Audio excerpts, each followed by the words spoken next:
मग प्रॉब्लेम ह्याच्यात नाही चालणार नाही, याला स्टॅटिक नाही म्हणत, त्याला लोकल म्हणतात. ठीक आहे, आधी ओळख करून घ्या. ओके सर, इन्स्टन्सची काय भानगड आहे? हा जो इन्स्टन्स आहे ना, बघा, the variable which is created inside class and outside any method और constructor is called instance variable. संपलं. ह्याचा कुठला कीवर्ड यूज करायचा ना काय, सेम डेफिनेशन, क्लासमध्ये बनवा, मेथडच्या बाहेर बनवा, इंटीजर आयडी, संपला विषय. हा कसला एक डन, याला कुठला कीवर्ड आहे का ना, कुठला? किती सोपं आहे हो. एवढी सोपी ओळख आहे का तुमच्याकडे? ज्याला स्टॅटिक कीवर्ड लावला तो स्टॅटिक झाला, ज्याला नाही लावला तो फक्त लक्षात ठेवायचं, हा कुठं पाहिजे, बाहेर पाहिजे. जर सर मी याच्या आतमध्ये बनवला तर इंटीजर एक्स, झाला ना हा लोकल व्हॅरिएबल. तिन्ही व्हॅरिएबलची ओळख अवघड आहे का? मेथडच्या आतमध्ये बनवला लोकल झाला, बाहेर बनवला इन्स्टन्स झाला, विदाउट स्टॅटिक, विथ स्टॅटिक बनवला स्टॅटिक झाला. जर मेथडच्या पॅरामीटर मध्ये बनवला, हा कसला झाला, लोकलच झाला. मेथडच्या आतमध्ये बनवा, नाहीतर पॅरामीटर मध्ये बनवा, हा कसले व्हॅरिएबल झाले हे? मेथडच्या बाहेर without static instance and with static done. हे ओळख किती भारी ओळख आहे, एवढी भारी ओळख आहे का कशाची? लोकलची definition, the variable which is created inside any method or constructor or block, पुढे ब्लॉक पण असेल, ओके, और मेथड पॅरामीटर और कन्स्ट्रक्टर पॅरामीटर, पॅरामीटर मध्ये सुद्धा असू द्या, त्याला पॅरामीटर म्हणतात. Okay, is called local variable.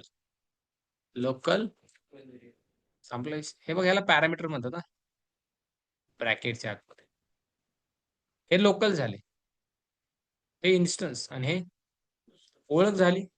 आता यूज बघायचा. आता यूज काय बघा सर, स्टॅटिक व्हॅरिएबलचा यूज काय? Use static variable value is common for all objects. सगळ्या ऑब्जेक्टसाठी स्टॅटिक व्हॅरिएबलची व्हॅल्यू काय असते? कॉमन असते. कॉमन, एक कॉमन शब्द माहिती आहे तुम्हाला?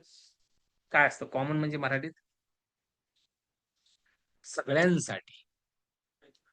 सगळ्यांसाठी एकच जी गोष्ट असते त्याला काय म्हणतो आपण? कॉमन म्हणतो. मग जर एखादा व्हॅरिएबल, एखादी व्हॅल्यू जर तुम्हाला सगळ्यांसाठी कॉमन ठेवायची असेल, मला सांगा एम्प्लॉय साठी कॉमन काय असतं? कंपनीचं नाव. आता सगळे एम्प्लॉय जर लेट सपोज एकाच कंपनीचे असतील, कंपनीचं नाव काय असेल? कॉमन असेल सगळ्यांसाठी. So can I create variable call company name?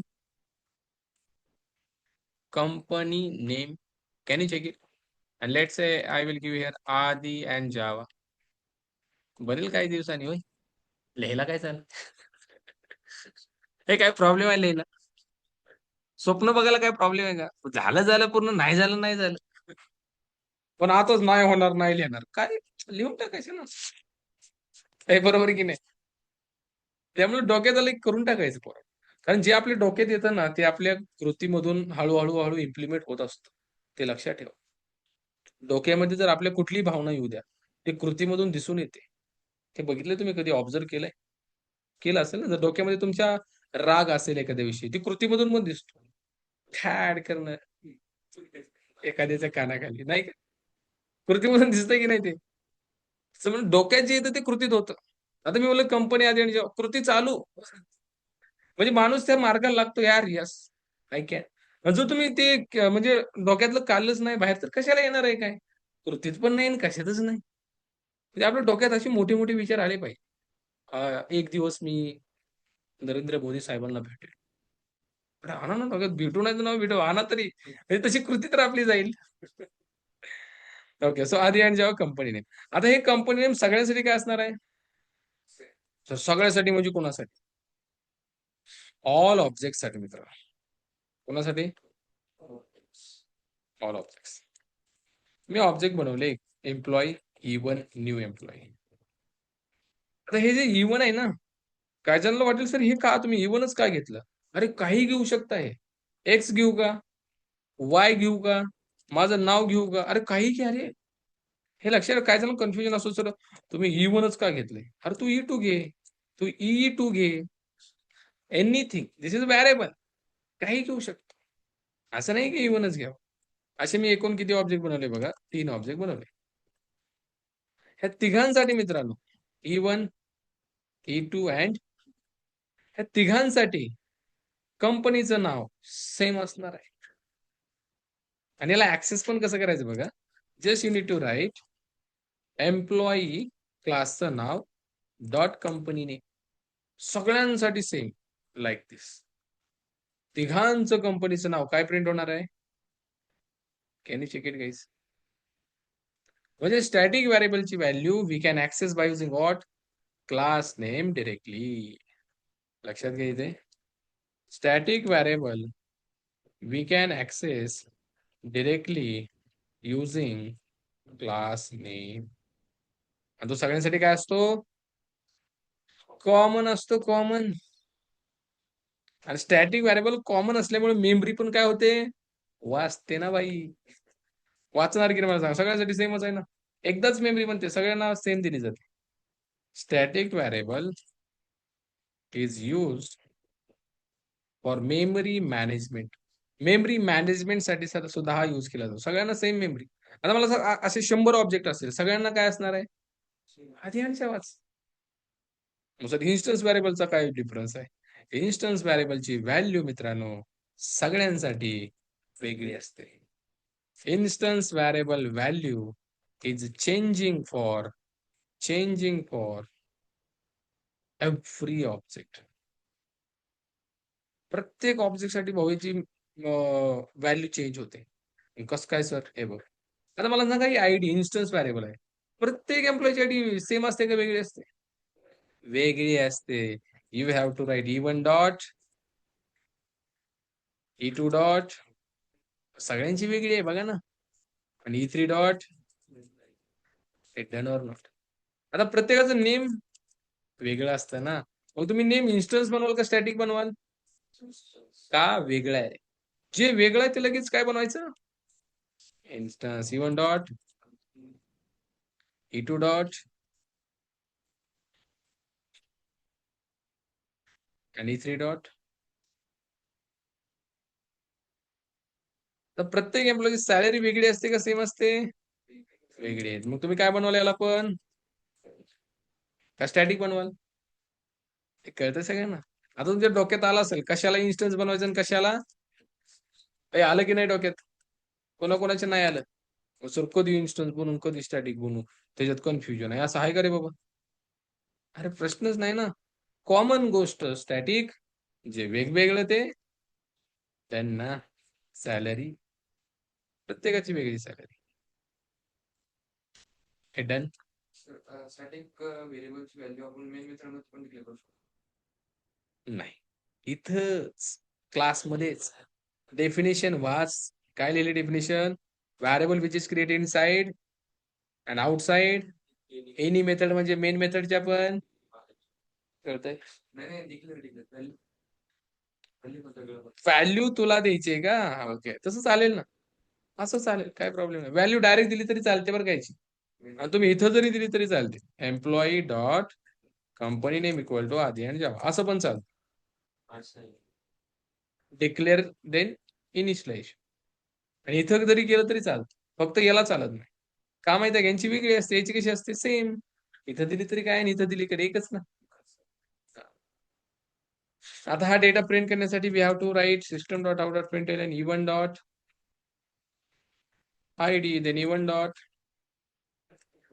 बघा किती लाईनचा कोड लिहावा लागतो आपल्याला. सिमिलरली हेच कॉपी इथं आणि इथं just change what E2 E3 E3 done. Can I write one line after that? Space येण्यासाठी करेक्ट. अँड इथं पण एक line. Can you check 3 objects? हे बघा रे, आधी आणि जेव्हा कंपनी नेम हा डेटा त्याचा, दुसरा object company name same, insurance variable different, company name same, हे वेगळे. हे कळतंय? इन्स्टन्स व्हॅरिएबल डिफरंट असतो, स्टॅटिक व्हॅरिएबल सगळ्यांसाठी सेम असतो. सर लोकलची काय भानगड आहे? याचा स्कोप लिमिटेड असतो मित्रांनो. याचा यूज कशासाठी होतो? Temporary purpose. Local variables are use for temporary purpose. तात्पुरत्या उद्देशासाठी याचा यूज केला जातो. तात्पुरता उद्देश काय? मला 2 नंबरचे ऍडिशन करायचे. I will create integer x, integer Y, 2 values, 2 value दिले मी याला. टेम्पररी ना काम आहे. काही काम पुढे आपल्याला यूज करायचं नाही. I will do what? X plus, आणि ह्या व्हॅरिएबलचा इकडं काय ऍक्सेस होणार? तुम्ही जर म्हणले सर E1.x करा की, काहीच संबंध नाही. हा एक्स एवढ्या पुरताच काय आहे? Local variable scope is limited, but instance variable, static variable scope is unlimited to the class. पूर्ण क्लासमध्ये असतो. आणि याचा येणारच नाही बाहेर. हा का आई येईल रे बाबा? नाही येणार. वाय? हे एका गल्लीचे डॉन आहेत. ह्या गल्लीच्या बाहेरचं काहीच चालत नाही. दुसऱ्या गल्लीत गेलं तर मार खाऊन येतात. हे कळतंय? हा एक्स म्हणला मी इकडे जातो, मार खाऊन आला. इथं ऍक्सेसच होत नाही ना, एंट्रीच नाही. तू भारी तुझ्या गल्लीत, ते ना तू भारी तुझ्या घरी. हा एक्स आणि वाय गल्लीचे डॉन आहेत. हे पूर्ण इलाक्याचे डॉन आहेत, सगळ्या गल्ल्यांच्या हातात आहेत. पण हा आयडी इथं ऍक्सेस होईल की नाही हो? इथं जर मी लिहिलं आयडी, काय प्रॉब्लेम आहे का बघा रे? काहीच नाही.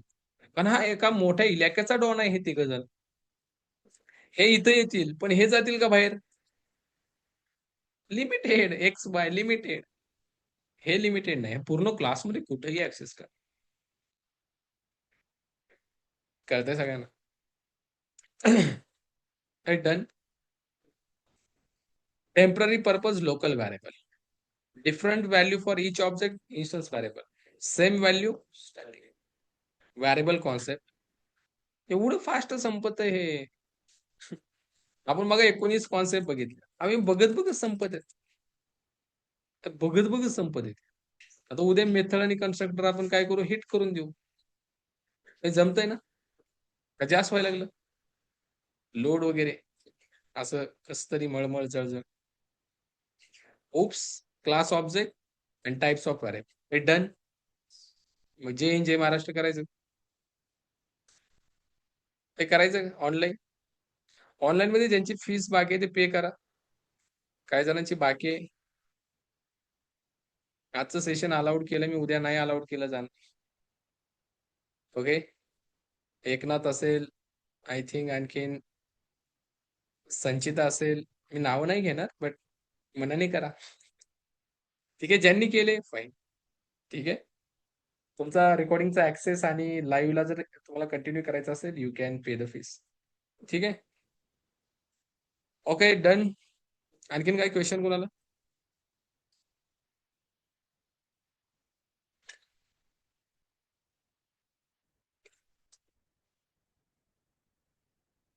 आहे का रे क्वेश्चन?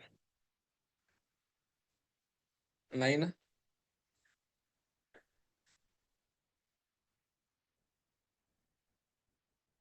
थांबू आपण.